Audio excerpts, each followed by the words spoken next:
안녕하십니까. 2021년 10월 2일 최병무 이펙트 시작하겠습니다. 대장동 개발 의혹의 핵심, 그거는 이 개발 사업을 통해서 민간업자가 훨씬 더 많은 수익을 가져갔다. 그걸 누가 설계했느냐, 그리고 그 돈은 어디로 갔느냐, 뭐 이런 거라고 제가 말씀을 드렸는데, 자, 이재명 지사가 설계는 본인이 했고 실무적인 일은 유동규 성남도시개발공사 기획본부장이 했다, 이렇게 시인한 적이 있습니다. 자, 그러면 그 설계의 핵심이 무엇이냐 하는 것들인데, 오늘 아침 한겨레신문 보도를 보니까 한겨레신문도 이제 드디어 이 대장동 개발 의혹과 관련해서 본격적인 취재를 아마 시작한 것으로 보입니다. 오늘 뭐 단독 기사가 하나 올라와 있던데, 그 내용이 뭐냐면, 그동안에는 대장동 개발을 통해서 만약에 예상했던 것보다 더 많은 수익이 발생하면 그것을 환수해야 된다, 이런 장치는 사실 웬만한 대형 그 개발 사업에 다 있거든요. 왜냐하면 부동산 시장에 예를 들어서 이런 개발 사업은 보통 뭐 몇 년 내지는 뭐 10년 이상씩 걸리고 그러지 않습니까?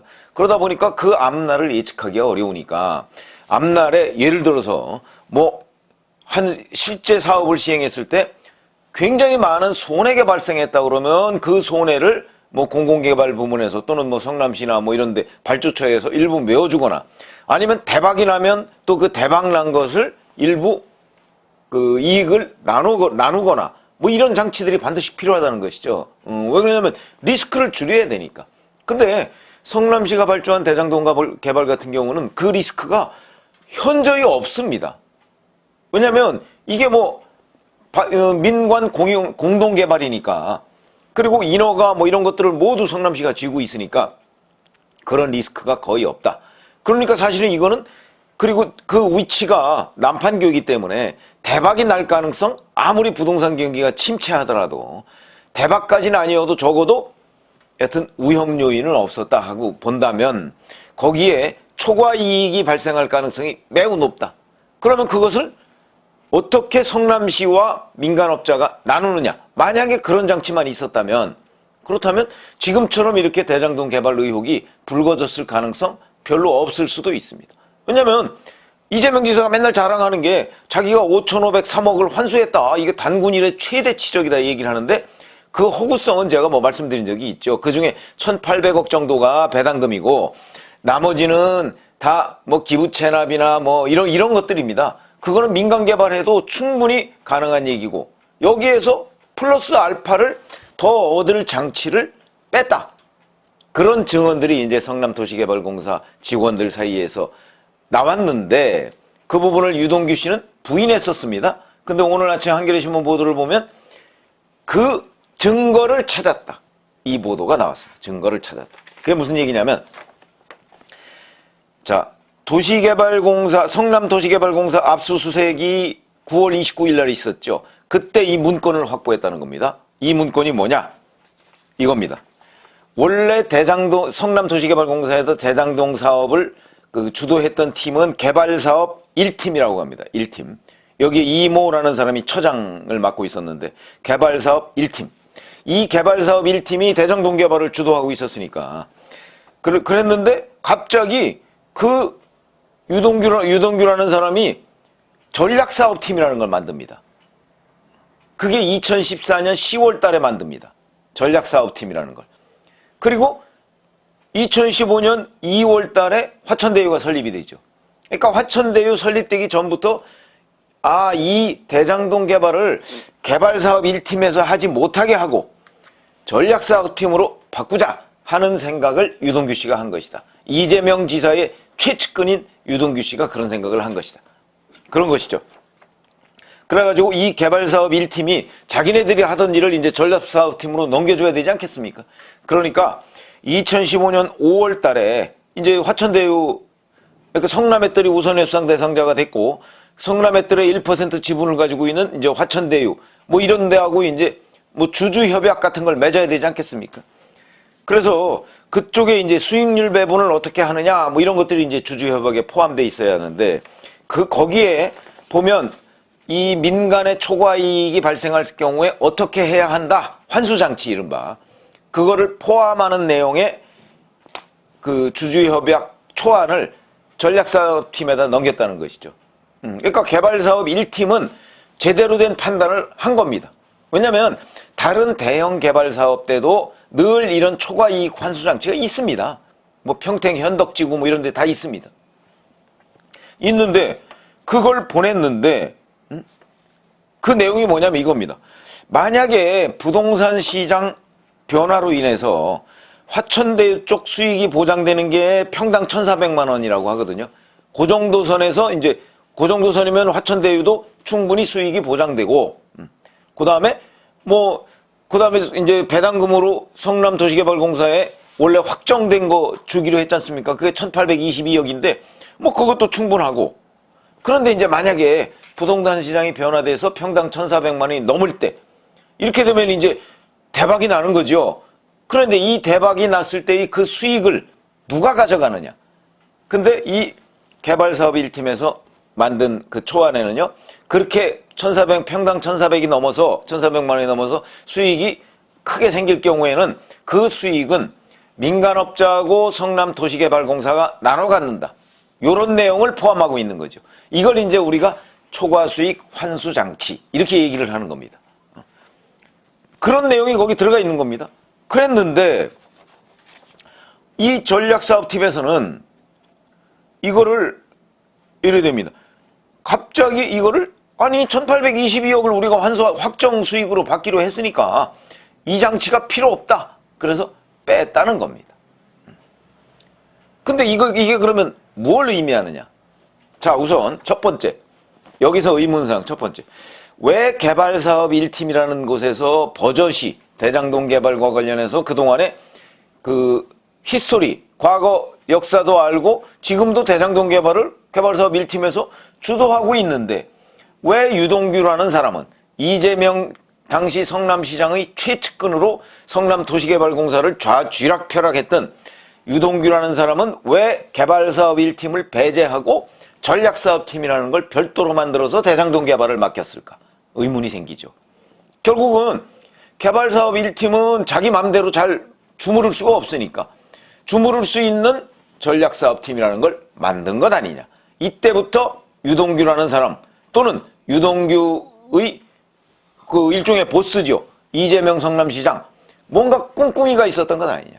자기들 마음대로 주무르는 팀 대장동 사업과 관련해서 그걸 만들려고 했던 것 아니냐 하는 의문이 당연히 생길 수밖에 없습니다. 멀쩡히 일 잘하고 있는 그 개발사업 1팀 그걸 배제하고 전략사업팀이라는 걸 만든 배경 그것도 이제 밝혀져야 될 대목이고 거기에 저는 이제 꿍꿍이가 있었다고 보는 거죠. 이재명 성남시장과 유동규 씨의 꿍꿍이가 있었다. 그 다음에 자 이제 두 번째 보다 본질적인 부분으로 들어가면 2015년 이 당시에는요 부동산 경기가 회복 국면으로 들어갔습니다.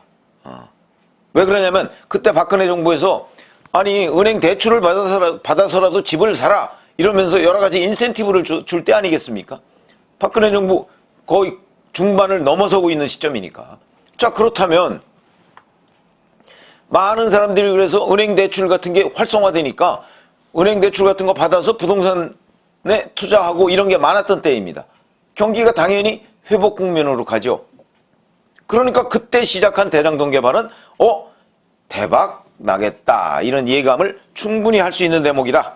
그렇기 때문에 이 초과이익 환수장치 그러니까 평당 1,400만 원이 넘었을 때 민간업자가 다 가져갈 수 있도록 돼 있는 그 아무런 제동장치가 없는 그 조항을 넣어야 된다.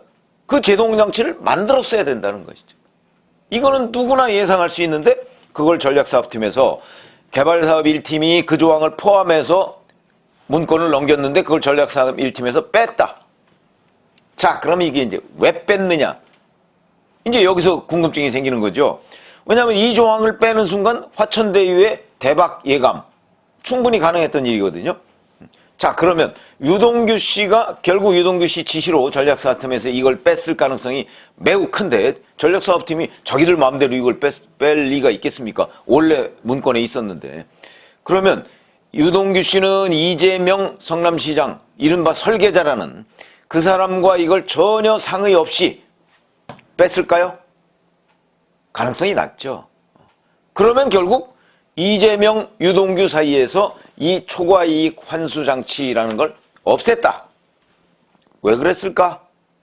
그게 궁금해지는 대목입니다. 만약에 그 장치가 개발사업 1팀에서 넣었던 대로 원래대로 있었다면 5,503억이 아니고 훨씬 더 많은 액수를 성남시가 환수할 수 있었는데, 근데 그 장치를 빼버리니까 그 훨씬 더 많은 그 수익이 민간업자한테 다 넘어갔고 민간업자는 결국 돈잔치를 했다. 자, 그러다 보니까 이제 그러면 천화동인 1호부터 7호까지의 실소유주 누구냐? 지금 뭐 아침에도 제가 말씀을 드렸습니다만은 그 1호 이한성 씨가 대표로 있는 그거의 실소유주가 뭐 유동규다 내지는 뭐 또는 다른 사람이다. 뭐 심지어는 뭐 이재명 당시 성남시장일 가능성도 있다. 뭐 이화영 뭐 왜냐면 그러니까 이재명, 이화영, 이한성 이렇게 되는 연결고리에 그 실소유주가 그 어간에 누군가에 있을 수 있다. 뭐 이런 의혹이 생기는 것이고 다른 천화동인 그 실소유주도 또 있을 수 있다. 이런 얘기가 되는 겁니다. 그런 게 바로 근데 그렇게 대박이 나도록 한 결정적인 장치가 바로 초과이익 환수였는데 그걸 없애버렸다는 거거든요. 없애버리는데 과연 이재명 성남시장은 몰랐느냐? 저는 알았다고 보는 거죠. 왜냐하면 설계자였고 이게 얼마나 중요한 것인가. 나중에 이렇게 보시면 됩니다. 실제 화천대유는 요 조항이 없애진 그 토지를 1,400만 원이 넘으면 대박이 나는 건데 2,000만 원대에 팔았다는 겁니다. 평당 600만 원 이상의 대박이 난 겁니다. 그러니까 뭐 1,100배 수익이 투자금 대비 나고 뭐 이런 일들이 벌어지고 있는 것이죠. 그래서 이렇게 그 대장동 개발 의혹이 확산되고 증폭되는 거, 이 수익 배분 구조를 누가 어떻게 설계했느냐 하는 부분인데 그 설계의 핵심이 바로 초과이익이 발생할 때 그걸 성남도시개발공사와 민간업자가 나눌 수 있도록 한 장치, 그거는 어느 큰 개발계획에도 다 포함되는데 유독 대장동 개발에서만 그걸 뺀 의도, 이 부분을 이제 캐야 되는 겁니다. 그리고 그 배후 과연 이재명 성남시장이 그 부분에 관여를 안 했을까? 최측근이고 본인도 입으로 내가 실제는 다 설계했고 그 설계에 관한 실무만 유동규가 했다. 근데 그 설계라는 거의 핵심은 이익환수죠, 이익환수. 본인이 그동안 그렇게 자랑했지 않습니까? 이재명 경기도지사가. 그게 이익환수입니다, 이익환수.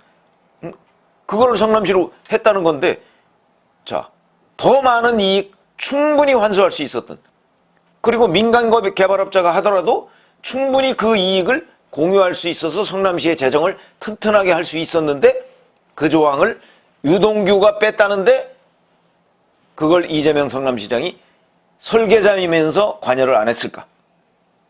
뭐 관여 안 했다고 하겠죠, 물론. 그 부분을 수사든 앞으로 뭐 특검이 될지 안 될지 모르겠지만 거기에서 반드시 규명해야 된다. 그런데 오늘 한겨레 신문이 그 증거를 검찰이 확보했다. 아마 검찰은 유동규 선에서 뭐 꼬리 자르기 지금 하려고 하는 그런 기색이 있습니다.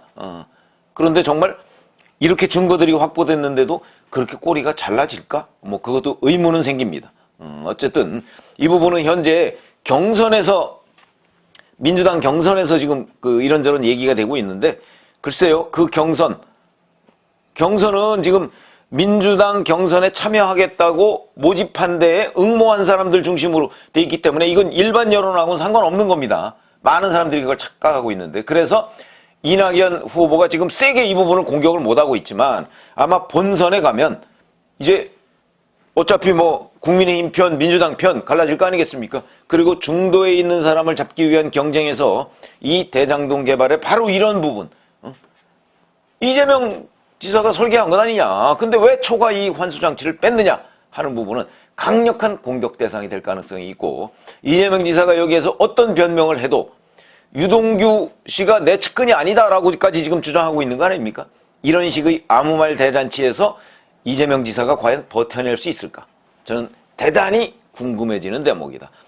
세상에 유동규 10년 이상 같이 일하고 자기가 데리고 다니면서 계속 경기관광공사 사장까지 시켰던 이런 유동규 씨가 측근이라 아니라고 한다면 그럼 도대체 우리나라는 국어사전을 다시 써야 되는 것 아닌가?